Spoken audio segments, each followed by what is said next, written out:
Так, добрый день, уважаемые коллеги, меня слышно и видно некоторым из нас. Я сегодня прочитаю лекцию вместо Игоря Вячеславовича. Ну, в смысле, он будет продолжать свой курс по сенсорным системам, просто сегодня он не смог. Эта лекция посвящена другому методу визуализации функций мозга, который называется магнитно-резонансная томография. Я хотела еще раз напомнить, какими методами мы пользуемся. Те, кто изучает человека, условно неинвазивные методы. Но самое простое – это психологические тесты и поведенческие тесты, и психофизика, в которой мы регистрируем время реакции, время ответа, правильные и неправильные ответы. И что-то можем сказать о поведении либо о когнитивных функциях человека. И второй метод – это нейровизуализация. Как правило, туда включают электроэнцефалограмму, магнитоэнцефалограмму, о которой в прошлый раз рассказывала Ольга Владимировна Сысоева, и функциональную магнитно-резонансную томографию. Там уже немножко инвазивность повышается в этих случаях. В случае МРТ у нас, по крайней мере, на нас воздействует сильное магнитное поле. Дальше у нас есть удивительные методы стимуляции мозга. Это транскраниальная магнитная стимуляция и TDCS, стимуляция электрическим током, переменным или постоянным, о которых у нас в следующий раз расскажет Евгений Благовещенский в эту пятницу. И также мы можем измерять различные вегетативные индексы или индексы работы вегетативной нервной системы, автономной нервной системы. И, наконец, у нас есть какие-то клинические данные по пациентам с нарушениями мозга, у которых тоже, если какая-то функция утрачивается, есть связь с нарушенной областью мозга, мы тоже можем что-то сказать о функционировании мозга в норме и в патологии в том числе. И вот еще раз показываю эту замечательную картинку, иллюстрацию, которая говорит о пространственном и временном разрешении различных неинвазивных методик и инвазивных в том числе для исследования мозга. МРТ, функциональная МРТ, в данном случае она занимает какую-то промежуточную позицию, потому что она обладает достаточно хорошим пространственным разрешением по сравнению с электроэнцефалограммой и магнитоэнцефалограммой, но при этом мы теряем во временном разрешении из-за того, что МРТ регистрирует не, так сказать, косвенную активность мозга человека. Если кто-то был когда-нибудь пациентом или добровольцем, либо принимал участие как экспериментатор в таких исследованиях, вы видели вот такой замечательный прибор большого размера, который стоит в камере экранированной от магнитного воздействия Земли в первую очередь. Какие бывают модальности для МРТ? Там кто-то пришел. Это структурная МРТ или анатомическая магниторезонансная томография, которая дает нам представление о структурах достаточно точно,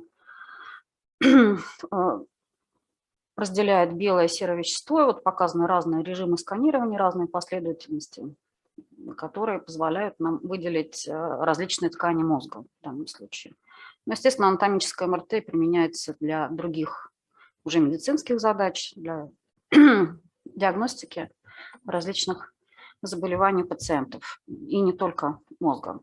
Также есть режим сканирования, который называется диффузная или диффузно-взвешенная томография, которая дает нам представление о трактах мозга, потому что она измеряет факторы анизотропии в длинных в аксонах нейронов, и мы можем судить о трактах и их расположении.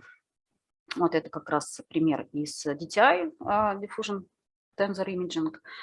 И, наконец, это функциональная магниторезонансная томография, которая нам позволяет картировать, условно говоря, некоторые функции или процессы когнитивные, в том числе и сенсорные, моторные, которые связаны с определенными условиями.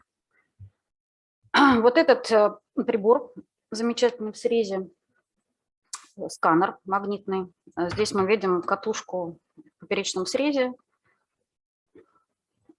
Она состоит, в принципе, из катушки, которая дает очень сильное магнитное поле постоянное, с постоянным вектором, и также катушек, которые создают пульс, электромагнитный пульс с определенной частотой, радиочастотой. И вот это продольный срез сканера. Сам человек, пациент, доброволец лежит на вот таком столике. И в отличие от других методов медицинских, вот, например, как КТ, в случае МРТ нам обязательно нужна принимающая катушка, которая накладывается на область тела, в данном случае это вокруг головы. Шлем одевается, который как раз принимает, регистрирует измененную энергию, которая получается в результате воздействия магнитного поля на человека. Немножко физика МРТ. Весь метод основан на том, что у нас в тканях есть большое содержание водорода, и протоны водорода, у них есть некий магнитный дипольный момент. В обычном состоянии, без воздействия магнитного поля, магнитное поле Земли тоже оказывает слабое воздействие, но без воздействия сильного магнитного поля дипольные моменты протонов, они, в общем, в свободном состоянии вертятся, куда хотят. Векторы у них в различные стороны направлены. Но если человека помещают, живой организм помещает в сильное магнитное поле с определенным вектором, вот это B0, B0, вектор магнетизации, постоянное магнитное поле, какие-то большой процент протонов водорода, их дипольный момент начинается выстраиваться вдоль этого вектора.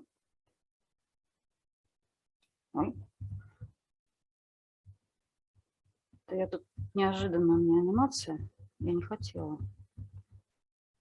Как-то неправильно.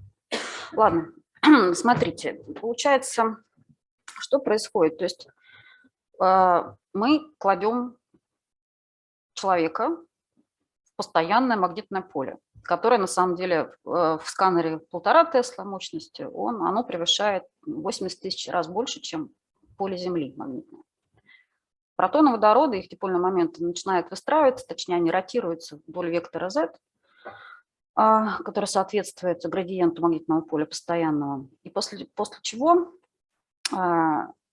создается электромагнитный импульс, пульс с радиочастотой определенной. И во время этого пульса протоны водорода начинают крутиться уже поперечно вектору Z, оси Z в плоскости XY. И выстраивается их спин, их кручение, оно соответствует одной фазе. То есть они выстраиваются, крутятся с определенной фазой. Когда пульс заканчивается, нейроны начинают как-то расфазироваться. У них происходят различные фазы кручения, наблюдаются. И, собственно, они возвращаются к исходному вектору Z с разной скоростью, с разным временем. Это связано как раз с негомогенностью тканей, самого магнитного поля в первую очередь, и тканей, и взаимодействия между атомами в различных тканях. Spin-spin interaction соседних нейронов. То есть вот это как раз возвращение их к исходной фазе постепенное. Тут на самом деле еще нужна такая спираль, в которой они постепенно возвращаются к вектору Z. Оно является основным, так скажем, источником информации о том, как разные протоны в разных тканях себя ведут. То есть если, еще раз я повторю это сама для себя, потому что до сих пор я не физик, меня это всегда удивляет, потому что это какое-то чудо, МРТ-томограф. То есть мы помещаем, в данном случае наш мозг, в постоянное магнитное поле, накладываем радиомагнитный импульс, точнее пульс с радиочастотой, обычно на 90 градусов, отличающийся от постоянного, от градиента магнитного поля. Это заставляет магнитное диполе протонов водорода вращаться и выстраиваться вдоль XY плоскости. И когда мы заканчиваем воздействие вот этим пульсом с радиочастотой, дипольные моменты протонов начинают постепенно возвращаться к оригинальной позиции, выстраиваться вдоль вектора Z. И вот эта энергия, которая испускается ими во время возвращения, так скажем, к постоянному по направлению магнитного поля, она, собственно, регистрируется принимающей катушкой. И есть различное время, которое измеряется. И если вы видели тоже или делали эксперименты, есть разные режимы сканирования. Так, есть называемый Т1 последовательности, Т2 и Т2 стар, Т2 звездочкой. Чем они отличаются? Т1 – это, в принципе, это время, которое нужно для протонов, дипольных моментов протонов вернуться к вектору B0, устроиться вдоль оси Z. Дальше измеряется еще время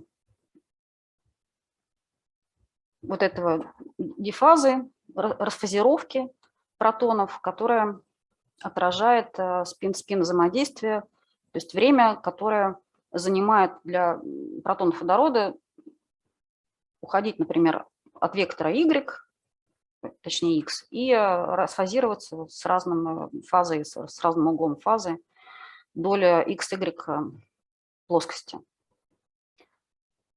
И вот эти различные, так скажем, различные свойства тканей, различное содержание протонов, различные взаимодействия, они, естественно, выливаются в том, что у нас Т2 время, оно разное для разных тканей. То есть в случае мозга для серого и белого вещества оно будет разное.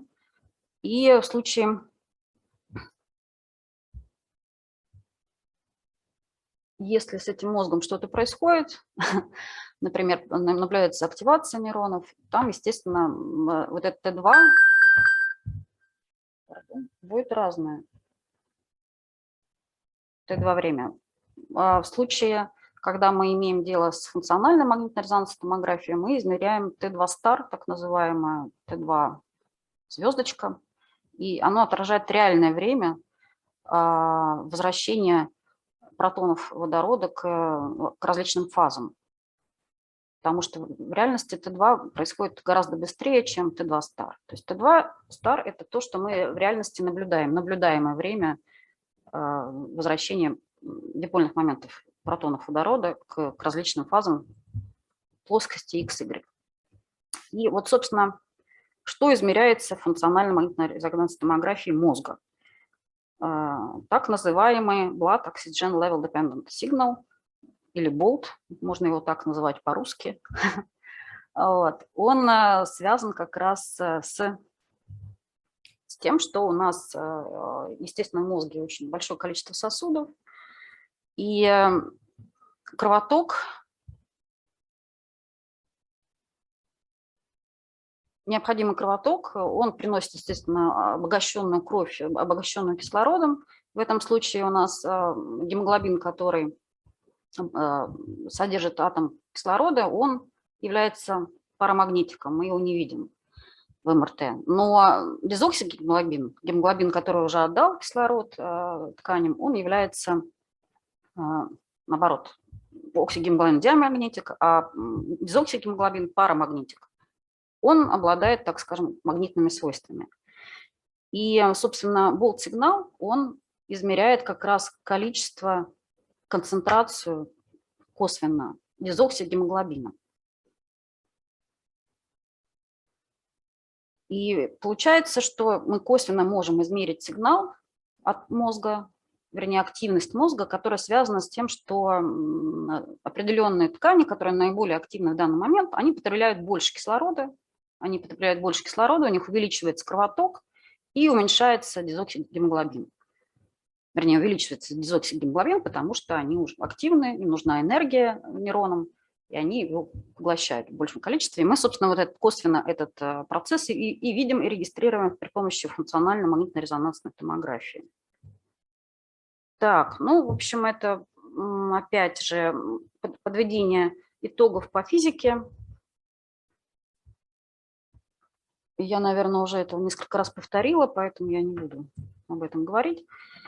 Как в реальности болт-сигнал отражает активность мозга?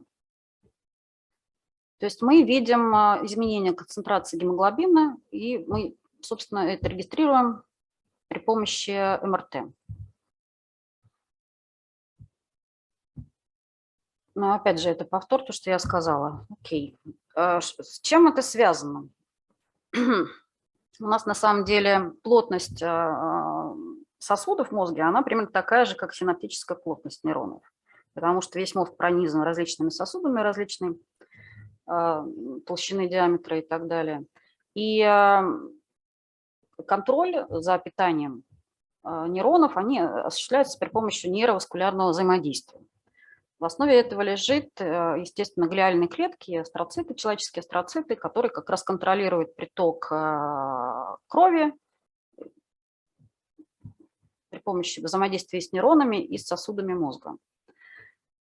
Вот это как раз пример человеческого астроцита, который вот пронизывает, имеет контакт с сотнями нейрональных дендритов и, так скажем, ощущает миллионы синапсов. Что происходит, естественно, когда какие-то области мозга активируются? У нас повышается кровоток, и мы видим, что на самом деле падение дезоксигемоглобина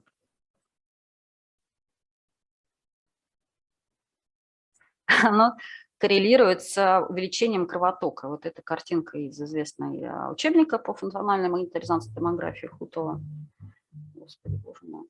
Короче говоря, здесь видно, что есть корреляция между увеличением болт-ответа, это красная линия, и значительным увеличением потока, кровеносного потока в мозге.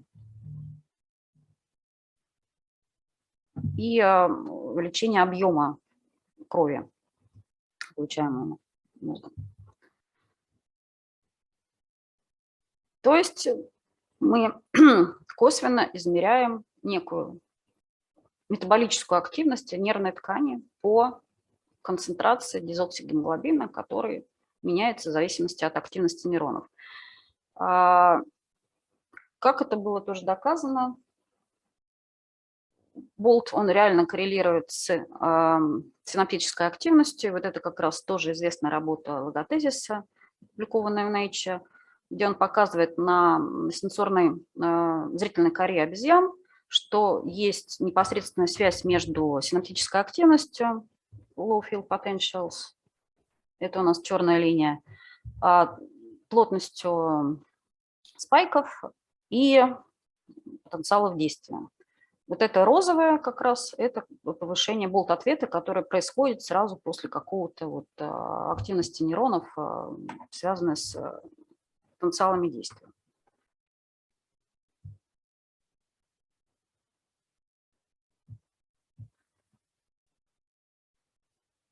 Есть два направления использования магнитно-резонансной томографии.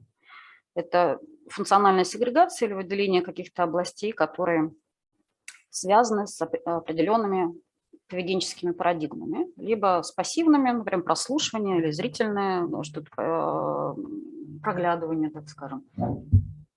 И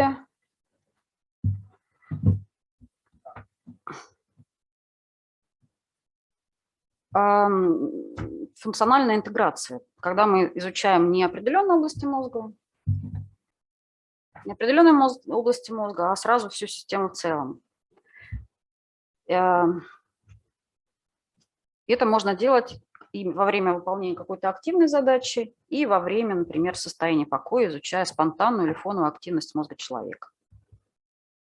Как происходит картирование в данном случае или функциональная сегрегация? То есть мы пытаемся определить, какие области мозга при помощи МРТ активны в определенном состоянии. То есть мы основываемся на предположении, что разные области мозга отвечают за разные состояния, вернее, за разные процессы, когнитивные, либо сенсорные, либо моторные. И любое выполнение задачи, активная либо сенсорная стимуляция, вызывает, естественно, активацию определенных областей мозга, которые мы можем косвенно измерить при помощи МРТ.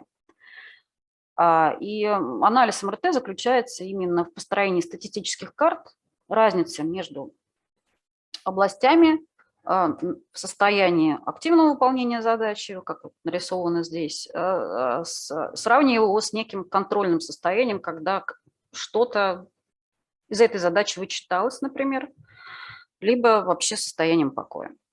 То есть мы сравниваем два временных ряда фактически и потом строим статистические карты в 3D-пространстве. Мы при этом регистрируем болт-ответ, выстраивая его при помощи гемодинамической функции. Это примеры канонической гемодинамической функции. Она отличается в зависимости от типа задач. Вот здесь это event-related функция, она связана с событием, с коротким событием, когда что-то было предъявлено, так скажем, и у нас наблюдается повышение болт-ответа, и потом его последующее падение. В среднем пик болт-ответа наблюдается через 5 секунд, 3-5 секунд после начала стимуляции. То есть это очень медленный ответ по сравнению с ЭЭГ. Также есть блоковые парадигмы, когда мы можем что-то долго делать, и у нас болт-ответ выходит на плато. Типичные блоковые парадигмы используются, например, для картирования моторной коры, когда нас просят там сжимать пальцы или что-то делать рукой, и потом 20 секунд отдыхать. 20 секунд мы сжимаем, 20 секунд отдыхаем, потом сравниваем два состояния, и мы видим области мозга, которые связаны с активацией, которые связаны с вот этой моторикой, которую мы задали человеку делать. При этом у нас в реальности все ответы, гемодинамические функции измеренные, они совершенно разные, и они зависят не только от самих задач, выполнения задач, которые мы ставим перед испытуемым, но и от области мозга, потому что там разные могут быть насыщения сосудами, разные сосуды в разных областях мозга, а также оно очень может сильно отличаться между людьми по разным причинам. Здесь мы видим примерно действительно ход болт-ответа. Мы видим, что вот пик, он вокруг 5 секунд в среднем наблюдается. Как это измеряется в результате? Вот, собственно, это флуктуации болт-ответа, болт-сигнала, который мы измеряем. И каждая точка – это измерение. Само по себе измерение представляет собой сбор всего объема мозга. Поэтому есть термины определенные. Например, это time of repetition. Это время, которое нужно для того, чтобы собрать полностью объем всего мозга. Потому что в случае МРТ мы собираем его по срезам. Может быть разное количество срезов, это зависит от мощности сканера, от последовательности. Ну вот функциональное МРТ очень часто там 32 среза, 24, это зависит от наших возможностей, какие последовательности мы можем поставить.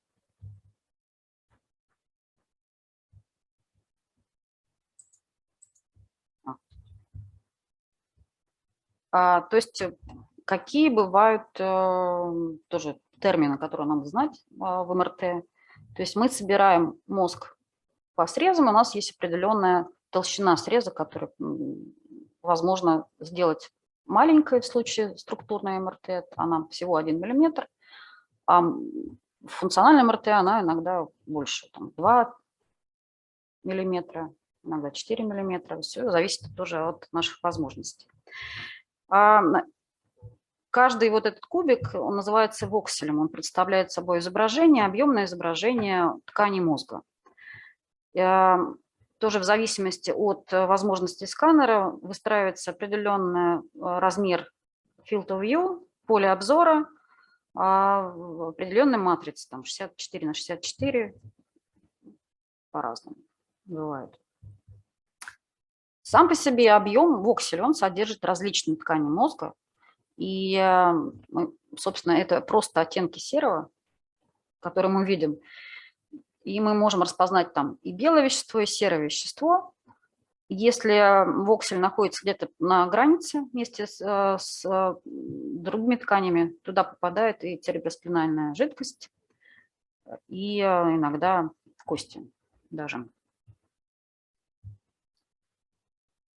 И, собственно, это становится очень важным при анализе МРТ-изображения. Здесь я примерно показала шаги классического анализа при процессинге МРТ. То есть у нас есть, мы собрали там с вами несколько срезов, объем мозга, например, 32 среза. И из-за того, что люди все время шевелятся, есть микродвижение головы, есть связанное движение с глотанием, с морганием. Там, несмотря на то, что голова человека фиксируется в катушке, иногда специально с мягкими подушечками пенными, чтобы уменьшить это шевеление, человек так или иначе шевелит головой. И получается, если он даже чуть-чуть пошевелился, даже на миллиметр сместился, мы можем, собственно, измерить сигнал уже от жидкости. Ну или мы не можем уже точно сказать, где это произошло, поэтому обязательно есть определенный шаг в МРТ, который корректирует вот эти, убирает движение головы. Для этого мы выбираем некий средний промежуточный референтный образ, который, как правило, в середине средний срез мозга, и пытаемся высчитать, насколько от него отличаются все наши остальные срезы, и скорректировать вот эти помехи от движений головы. Причем эта проблема не тривиальная, особенно когда появляются сейчас сканеры с высокой мощностью. Вот 1,5 Тесла – это одно, сейчас 1,5 Тесла больше всего используется в клиниках, 3 Тесла считается самым таким удобным сканером исследовательским для функций мозга. Но уже есть сканеры 7 Тесла, 9 Тесла и 11 Тесла. 7 Тесла, да, можно на человеке. 9 и 11 уже там для животных. 11 Тесла я видела работу постмортем, потому что там уже можно увидеть клетки в 11 Тесла. То есть там разрешение анатомическое, оно растет. При переходе даже с 3 Тесла на 7 Тесла мы имеем огромные помехи от движений.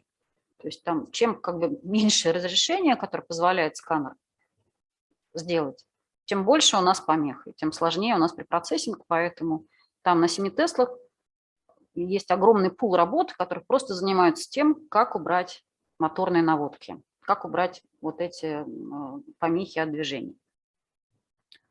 Вот после того, как мы убрали их уже, мы коррегистрируем наше функциональное изображение с анатомическим. То есть обязательно в любом МРТ-эксперименте мы сначала пишем анатомию, а потом уже мы записываем функциональную МРТ. Нам это нужно, чтобы потом построить, собственно, индивидуально, где была активность на индивидуальной голове человека, в мозге человека.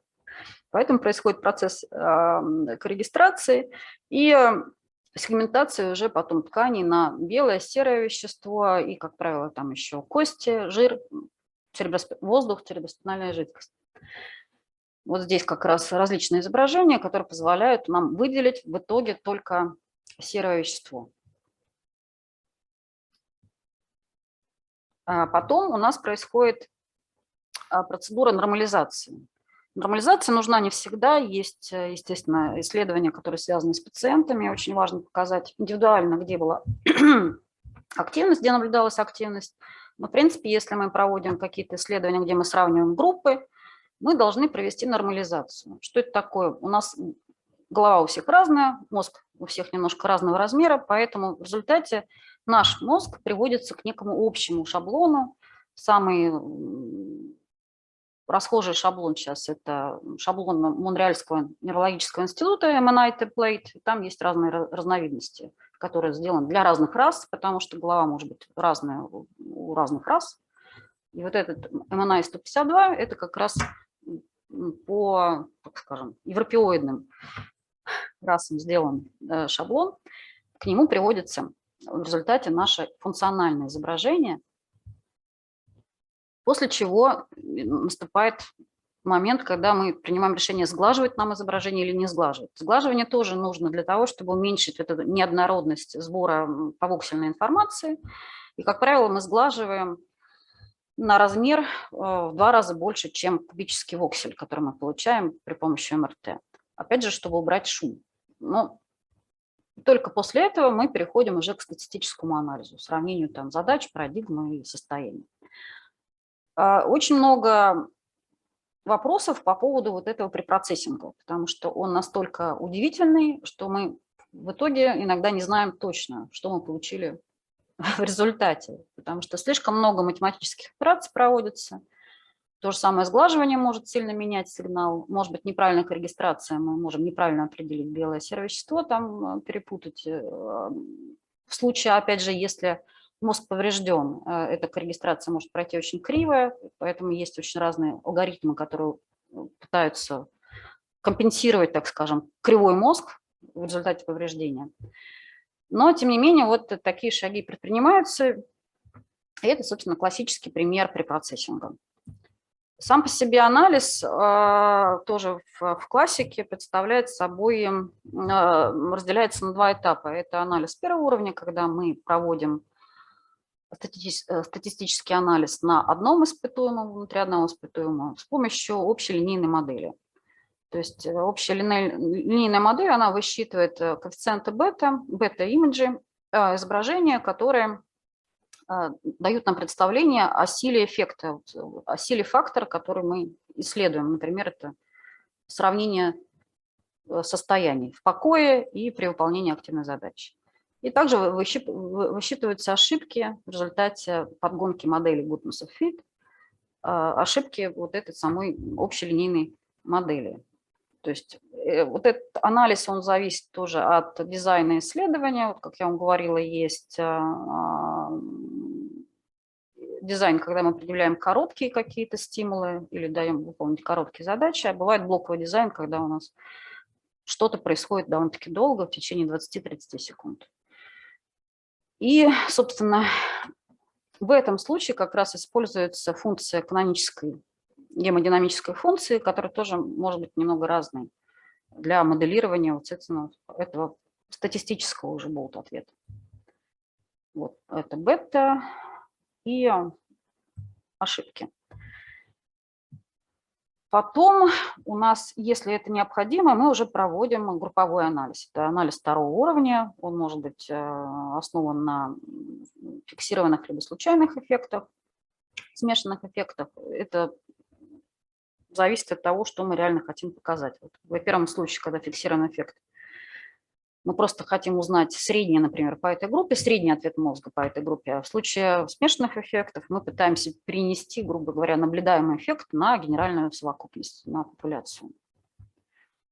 Ну и, собственно, вот эта иллюстрация всех шагов анализа, взятая примерно из SPM. Да, SPM. Статистика параметрик маппинг. И вот здесь как раз шаг первый уровень анализа, второй – это групповой уровень анализа. И вот мы получаем в итоге некие области, которые статистически отличаются в одном состоянии от другого, уже по группе. Ну, это тоже я не удержалась, ставила примеры свои из нашей статьи, которая вот как раз показывает области мозга, в которых наблюдается повышенная активация после выработки условного рефлекса на аверсивное воздействие. То есть в стадии угошения здесь разным цветом просто помечены области, которые активны сразу после угошения, через день и через неделю. Но это то, что мы в итоге получаем, изображение какое. Какие ограничения есть у этого метода? Во-первых, как вы поняли, мы не можем сделать равенство между суммацией болт-сигнала и суммацией нейронной активности, и мы не можем сравнивать различные области мозга, потому что они как раз имеют различные насыщения сосудами и различные функции, в том числе на клеточном цитоархитектоническом уровне. И когда мы видим некий там силу ответа, то есть болт-ответ в области X, если он больше, чем болт-ответ в области Y, но это только статистически. Мы видим, что у них T-критерий или F-критерий больше, но это не значит, что активность в области X больше, чем нейронная активность в области Y. И поэтому в основном, конечно, сравниваются в определенной области эти активности, а не в различных областях. Ну и, наконец, он, как и все, собственно, индексы, измеряемые у человека и животных, в принципе, болт-ответ тоже очень сильно флуктуирует в зависимости от количества повторений в течение одного эксперимента различных областей и очень сильно отличается, может сильно отличаться у испытуемых. Теперь я перехожу к функциональной интеграции. Это как раз другой способ исследовать функции мозга. То есть в этом случае мы не пытаемся найти специфические области, которые отвечают за определенную задачу, за определенный когнитивный или сенсорный процесс. В этом случае мы пытаемся все в целом изучить, как вся система, все большие нейрональные ансамбли, области мозга сетевые работают и связаны между собой. В этом случае мы можем измерить, опираемся как бы на два показателя. Это функциональная связанность, functional connectivity, и эффективная связанность. Функциональная связанность, она представляет собой, как раз отражает возможные связи между нейрональными ансамблями, а эффективная связанность в этом случае, она уже, если функциональная связанность, она отражает какие-то связи, но мы не знаем, на что влияет, это просто связь, может, корреляционная связь между этими областями, но мы не знаем, что запускает процесс и какая область на какие она влияет. А эффективная связанность в этом случае, мы уже понимаем, какие у нас есть возможные связи, то есть мы знаем, например, как проходит информация от зрительной коры дальше к таламусу и к коре и обратно. То есть мы знаем уже модели, у нас есть некие модели, и мы можем высчитать эффективную связанность в этом случае даже при помощи МРТ. Но при этом у нас должна быть уже готовая теория, гипотеза либо модель. Как высчитывается связанность в этом случае? Мы можем выбрать область интереса. В принципе, мы уже заранее знаем, например, что там амигдала связана с префронтальной медиальной корой. В случае, например, выработки условного рефлекса мы можем заранее взять только область амигдалы, взять область префронтальной коры, которую раньше мы в других исследованиях встречали, что она активна, выделить их как область интереса и посчитать между ними корреляции, парные корреляции между этими областями. Можно отойти от гипотез. Вот у нас нет никаких гипотез, мы можем повоксельно парные корреляции пересчитать всего мозга. В этом случае мы сталкиваемся тоже с какими-то тяжелыми поправками на множественное сравнение, потому что у нас очень много вокселей, мы вынуждены Bonferroni correction применять, и которая очень может убрать даже хорошие эффекты, которые мы хотели бы увидеть, и мы знаем, что они наверняка есть, но она их убирает. Но, тем не менее, такие анализы проводятся. В этом случае мощность обеспечивается очень большим количеством испытуемых. Потом есть вариант, это динамическая функциональная связанность, потому что здесь мы измеряем уже во времени, как происходит изменение связанности между областями. И, наконец, мы можем посчитать связанность между целыми сетями. То есть у нас, если мы выделим заранее сети какие-то в мозге, мы можем посчитать между ними связанность. Так, есть прямые пути измерения функциональной связанности. Вот, как я говорила, это просто коэффициенты корреляции, частные коэффициенты корреляции между областями. Потом кросс-когерентность, когда мы исследуем целые домены.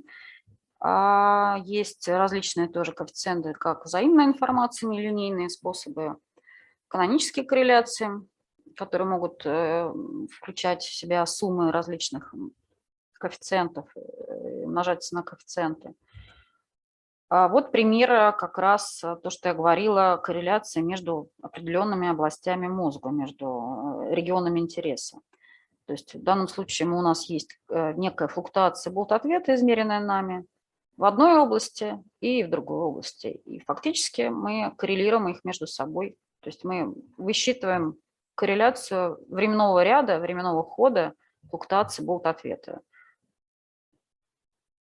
Здесь, если использовать много областей интереса или пооксельно, мы можем построить вот такие корреляционные матрицы, где мы увидим, насколько там, какие области связаны между собой. Есть пример, это тоже из нашей статьи, хотела проиллюстрировать, когда мы выбираем сид или определенную область, только одну. В этом случае у нас была амигдала миндалина, и левая и правая. Мы высчитываем только временной ход болт-сигнала в этой области, а потом коррелируем со всем остальным мозгом. В этом случае это является семенем, или как переводят сид, но фактически это просто один ключевой регион интереса, с которым мы можем оперировать, потому что мы знаем, что он важный в данном процессе. В этом случае у нас как раз тоже было изменение функциональной связанности до и после воздействия негативного у человека. Мы видим области, с которыми амигдала больше всего коррелировала. Вернее, ее активность больше всего коррелировала с этими областями. То есть она была функционально связана. Есть также непрямые пути измерения функциональной связанности. Ну вот PCA, Principal Component Analysis, и анализ независимых компонентов, ICA. В случае PCA мы получаем ортогональные компоненты, которые абсолютно с собой не связаны. А в случае анализа независимых компонентов мы получаем целый набор этих компонентов в зависимости от того, как мы пожелаем. Тут, собственно, сказать, сколько компонент, принять такое арбитражное решение очень сложно, потому что это, собственно, наш выбор, от чего он зависит, и как высчитать количество компонентов, никто до конца не знает. С помощью, собственно, ICA были открыты, я не уверена на самом деле, что открыты, были впоследствии очень много открыто сетей состояний покоя. То есть изначально в основном и психологи, и биологи, они изучали вызванную активность мозга, которая связана с выполнением или стимуляцией. И только вот с 1998 года, после как раз открытия первой сети покоя, все вдруг заинтересовались фоновой активностью мозга, потому что, ну, это, в принципе, понятно. У нас фоновая активность, она не просто нулевая, у нас все время что-то происходит. И, в принципе, у человека по субъективным опросникам есть данные о том, что 50%, от 25 до 50% времени деятельность мозга человека проходит без активных задач. То есть, естественно, мы там что-то думаем, что-то вспоминаем, но ничего активного не происходит, да, и мы не можем даже толком свои мысли сформулировать, которые были в это время. Это практически до 50% времени у нас занимает так называемая фоновая активность, которая связана, собственно, с нашим сознанием и мышлением. Да, короче говоря. И, собственно, при помощи осей были потом выделены сети покоя. Сети покоя – это, на самом деле, сети областей мозга, которые функционально связаны в состоянии покоя. И, в принципе, их название, они соответствуют их местоположению. Вот зрительная сеть покоя, она как раз в окципитальной коре находится, и она также активна, даже когда человек с закрытыми глазами и вот ничего не делает, никуда не смотрит, так скажем. Ну, выделяет также сенсомоторную сеть, это как раз первая сеть, которая была открыта в 1998 году, сеть базальных ганглиев. Там есть сети, связанные с вниманием, сети, связанные с выделением значимого, Salience Network. И самое интересное – это Default Mode Network сеть, потому что она как раз удивительна тем, что она не коррелирует с выполнением задания. Все остальные активации вот этих сетей мы можем увидеть, естественно, выполнение какого-то активного задания, либо при стимуляции, а Default Mode Network, она негативно коррелирует с задачей, то есть она как раз наиболее активна в состоянии покоя. Так как она активна в состоянии покоя, она является самым главным кандидатом на так скажем, субстрат сознания. То есть сейчас ее активно исследуют, и очень много работ с ней связано, которые как раз пытаются что-то там ловить, связанное с поддержанием сознания, функции сознания у человека и содержанием сознания у человека. И что характерно для этих сетей, по крайней мере в МРТ, они довольно-таки стабильны во времени, то есть можно того же самого человека просканировать через какое-то время, и мы увидим примерно такое же вот расположение его активности в состоянии покоя. Данные по сетям покоя достаточно повторимы, то есть в разных исследованиях мы видим примерно одинаковые результаты, потому что вот эти сети покоя имеют определенную временную и пространственную структуру, которую, в общем-то, мы можем как-то изучать и сравнивать между собой. Она достоверно отличается в норме и у определенных групп пациентов, поэтому очень много работ, которые изучают сети покоя у пациентов и сравнивают их с сетями покоя у здоровых, условно здоровых испытуемых. Почему они более повторимы, если честно, я не знаю. Может быть, это связано как раз с таким историческим движением научных исследований, потому что если кто-то занимается исследованием на людей, вы заметите, что в 2000-м работы публиковались на 7 испытуемых, к 2010 году их стали публиковать на 30 испытуемых, а сейчас надо вот 100 или 1000. Естественно, с увеличением количества испытуемых у нас увеличивается мощность, естественно, статистическая, и мы можем с большей уверенностью говорить, что эти данные валидны. Но, с другой стороны, мы, наверное, теряем какие-то индивидуальные особенности человека, который так или иначе у нас существует. А вот это пример как раз корреляции сетей между собой. То есть, когда мы выделили различные сети покоя, мы можем посмотреть, насколько они между собой связаны. Например, Default Mode Network, она очень сильно связана с сетями внимания. Вот это фронтопариетал Network, лобная теменная сеть, левая и правая, они, как правило, распадаются. У нее там больше связей, например. И таких работ тоже довольно-таки много, и очень много как раз с пациентами. Пытаются показать, насколько у них сети покоя связаны. Ну и, наконец, то, что я уже говорила, есть динамическая функциональная связанность, когда мы можем построить такие корреляционные матрицы во времени, несколько раз просчитав ход болт-сигнала, колебания болт-сигнала. Тоже пример из работы.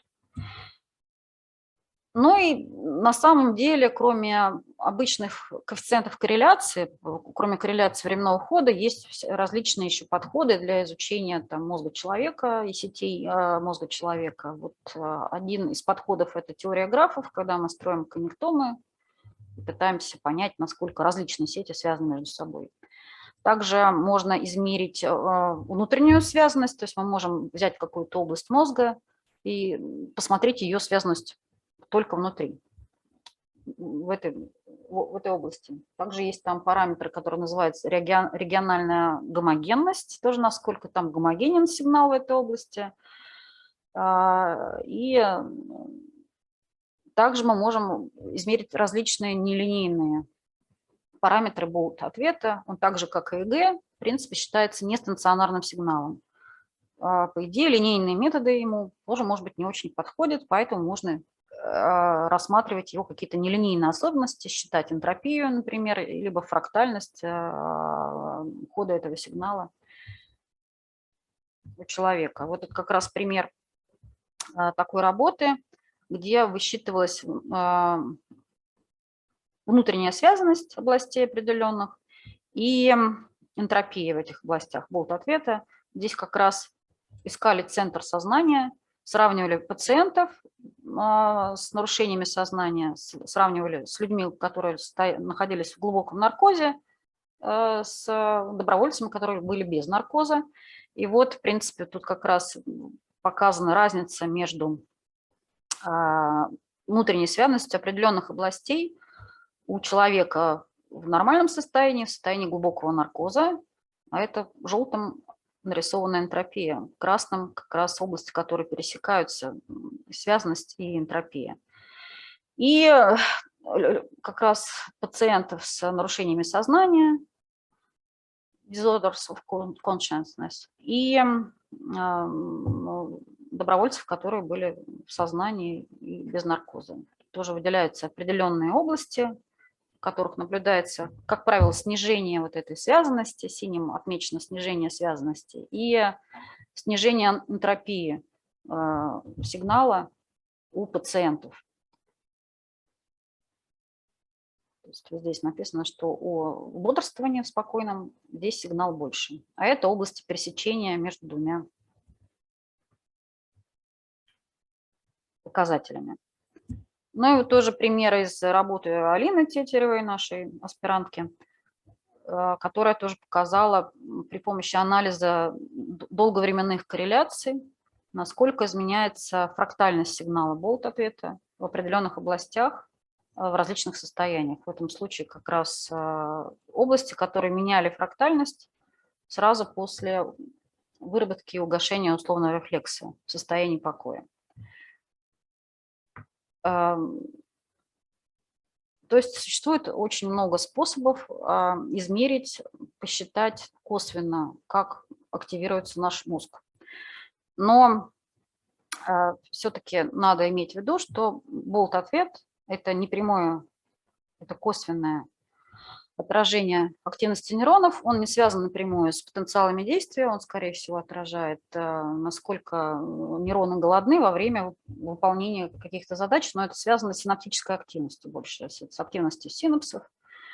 И, собственно, он довольно-таки медленный, несмотря на то, что появились различные, естественно, последовательности. Сейчас самый маленький ТР, время повторения, когда мы можем собрать целый мозг, примерно 300 миллисекунд уже.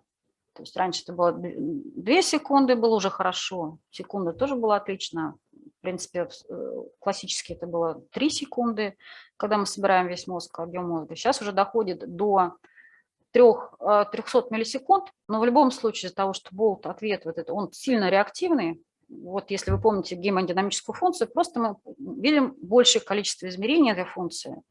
Ну, в любом случае пик ответа наступает через 3-5 секунд после стимула.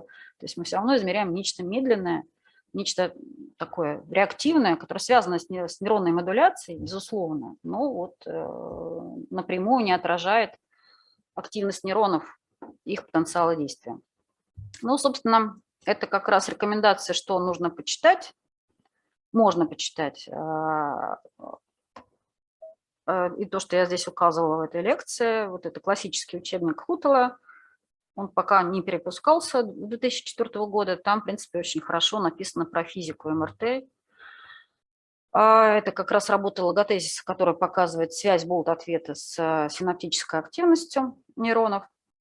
И, наконец, вот этот учебник, в принципе, он доступен в интернете, в более старых редакциях, его можно найти в интернете. Дженкинсона. Есть различные тоже тулбоксы для анализа МРТ, как они практически все бесплатные, есть, естественно, платные, ну, там бесплатные, это веселее. Целые команды работают, все время убирают баги, придумывают новые какие-то тулбоксы, очень много работ посвящено просто отдельным тулбоксам для анализа МРТ. Самый такой известный классический – это Static Parametric Mapping, SPM. Сейчас это уже 12-я версия. Он, в принципе, доступен бесплатно, но он требует MATLAB. Есть FSL, кстати, я не помню, как это переводится. FSL разрабатывается в Оксфорде. Если SPM – это колледж, Королевский колледж в Лондоне, FSL он в Оксфорде. Он тоже абсолютно бесплатный, и он как раз не требует MATLAB, но он, скорее всего, лучше всего, конечно, идет на Linux, ну, а не на Windows. Есть еще вот AFNI, почему-то очень любят американцы его, не знаю. Ну и FreeSurfer, который тоже очень полезный в плане как раз исследования пациентов, потому что у него есть уже встроенные протоколы, алгоритмы, как хорошо сегментировать ткани, как делать, там, выделять поверхности определенные, как убирать белое вещество, оставлять только серое вещество. Ну, на самом деле их очень много. Это только самые известные. Ну, в принципе, все. Спасибо за внимание.